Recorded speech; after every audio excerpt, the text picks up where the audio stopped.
নমস্কাৰ। পোনপ্ৰথমে আমি জুবিন দাৰ অনুৰাগী হিচাপে সমূহ অসমবাসীয়ে আমি এখনি বাৰ্তা দিব বিচাৰিছোঁ আৰু সেই বাৰ্তাটো হৈছে দীৰ্ঘদিনৰ পৰা অসমবাসীয়ে ৰৈ থকা এই দিনটো আজি পালেহি, অৰ্থাৎ 12 ডিচেম্বৰ।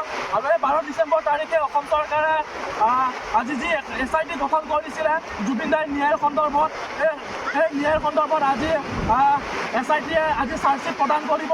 সেই চাৰ্জশ্বিটত যাতে জুবিন দাই ন্যায় পায় আমি তাকে কাম্য কৰিছোঁ আৰু তাৰ বাবে আজি আমি উপস্থিত হৈছোঁ পশ্চিমবংগৰ বংগোপসাগৰৰ পাৰত। যিহেতু জুবিন দাই আমাৰ সাগৰ ভাল পাইছিল আৰু তেখেতৰ প্ৰতিটো গানৰ গীতৰ তালত আমি প্ৰকৃতিৰ লগত আমি জড়িত।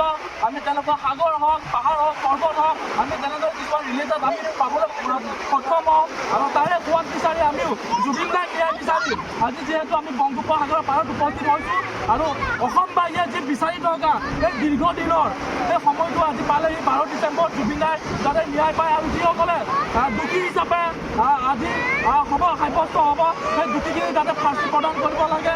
আৰু বৰ্তমান অসম চৰকাৰে অৰ্থাৎ হিমন্ত বিশ্ব শৰ্মাই আমাৰ TVৰ পেপাৰে পত্ৰে সামাজিক মাধ্যমত কৈ আহিছে যে জুবিন দাক ষড়যন্ত্ৰভাৱে মৃত্যুমুখত পিলপিলকৈ ঠেলি দিয়া হৈছিলে বা ষড়যন্ত্ৰভাৱে মৃত্যু কৰিছে।